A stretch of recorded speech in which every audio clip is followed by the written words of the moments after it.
Jesse back with me again. Pitchers and catchers put in their first workout. We were talking about we wanted to see body language, see how guys felt. So familiar. Everybody's so familiar. They looked really comfortable to me. Yeah, you know, did you notice the lineup there? Pretty cool. Carl Edwards, okay, he's a pretty stud reliever when he's on. Then there's John Lester. Then there's Kyle Hendricks. Then there's Yu Darvish. Then there was a prospect, name we could get back to later, Duncan Robinson, the guy, Dartmouth grad. Oh, wow. Kyle Hendricks and him have a lot of time. Yeah, exactly. and then Tyler Chatwood on the end. So I mean, the main guys are there. Sort of a rehab project in Chatwood, but then the other big guns there. And yeah, it was all smooth, coming out fine. I think we talked yesterday about that extra month off. I think it showed a little bit in the fact that these guys just look really good. And that's the benefit, if there's a silver lining, to losing early in the playoffs. Oh, yeah, no doubt. I mean, I think a lot of them needed the rest. It's hard to admit that when you want to keep winning. But then when you get it, they obviously took advantage of it. In this rotation, it's been talked about a lot, just how solid it is top to bottom, from Lester and Hamels to Hendricks and Quintana. And now a healthy Yu Darvish, they can be incredibly dangerous. Yeah, you know, last year Yu Darvish came out throwing 97, 96. I think he really wanted to prove himself. And then, you know, we all interviewed him today, and he kind of admitted that he was sort of on pins and needles last year, trying to do too much. It's a story. It's almost a cliche. We've heard this before, but when you're in the middle of it, you don't really realize it. I think he had to take a step back in the offseason and realize how much pressure he was putting on himself. Look, we put pressure on him too. A big contract. Totally. You got to perform, and it didn't happen. So it was good to see him and then hear from him. What did you think about his interview? Honestly, speaking in English as well as he did, I love that he joked that he lost 5 pounds. He was sweating so bad, so nervous about it, but he was so clear, so articulate.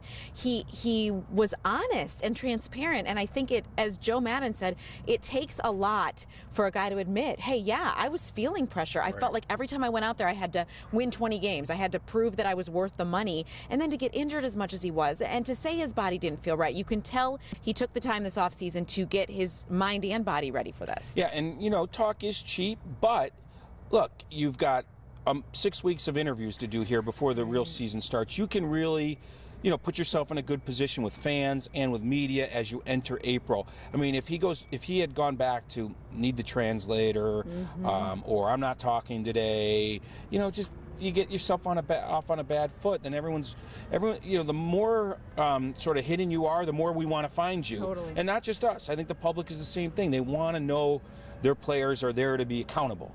And speaking English, I think we said this yesterday, I think that makes them more accountable. And making yourself more accountable, I think, brings out the best in you, to be honest. So I think it's all, you know, it's all noise right now in a way, but it's all important in its own way. And then, obviously, when he gets on the mound and starts to get guys out, that's the most important thing. I loved what John Lester said. Look, it's day one. Everybody feels good on day one. Yeah. We look really good right now, but they do feel good. And I think for Lester, this is year 14 for him, year 5 with the Cubs. He knows what Darvish went through with that contract pressure, and to come into his own. You know, he joked he's refining his game. That just means he's getting old. But gosh, how valuable he is as a voice, both on and off the field. Absolutely. You hit the nail on the head. He really is. Like, if you're a Cub fan and you know this team has John Lester, you just feel that much more comfortable. I mean, I guess it's the same as Rizzo on the player position side, meaning just they're the anchors. One's the anchor of the pitching staff, one's the anchor of the position player group. And you can't say enough about Lester's performance and his leadership. It's more behind the scenes. He even said it today, as a starting pitcher, you can't really go yank, you know, so-and-so and say, hey, you're not hustling, when he's on the bench for 4 days. He even said that. You know, we pitch every 5 days. Those guys play 150 to 160 games. It's hard to be that guy. But I really think Lester and Cole Hamels are going to step up in the leadership department. You heard John say this today, that they talked with Theo and Jed, or he did, and I'm sure Hamels did as well, and they worked out some of these leadership questions, and I don't think those two are going to be afraid to voice their opinion. Yeah, no, it'll be certainly fun to watch. What year is this for spring training for you? This is 7. 7 for you. Years, it's 7 for me, too. Oh, yeah. Yes. Okay. You still have your hair. I don't have mine. I don't understand it. I'm sure it's worn on you. What do you look forward to? I said yesterday, it's so cliche. I feel like I've been around Joe Madden too long. I said I love the rhythm of spring training. What do you like about this time of year? Well, first of all, as a beat reporter who travels with the team, I'm in one place for 6 weeks. That's nice. Now, I'm not at home.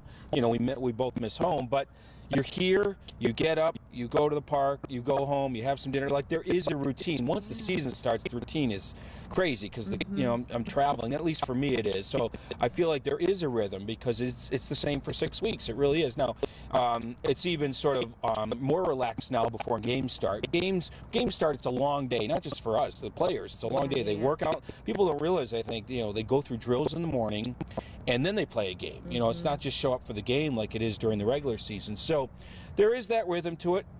It's a different rhythm once the games start, but it's still a rhythm to it, and it's beautiful weather. I mean, if it wasn't good weather, it would be completely different. No. Let's face it, it would be completely different. So those are the sort of things you like because it's such a frantic regular season. It's not a grind. No one calls spring training a grind. No. That starts in April.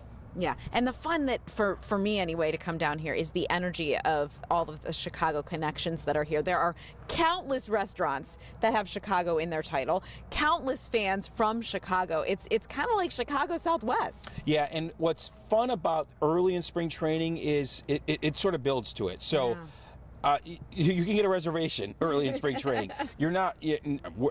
We're never mobbed, but I mean the players aren't mobbed early, and you could sort of go about your business, feel your way through the first week or two, and then once games start, all heck breaks loose in Arizona. I mean, fans come from all over. Spring breaks start.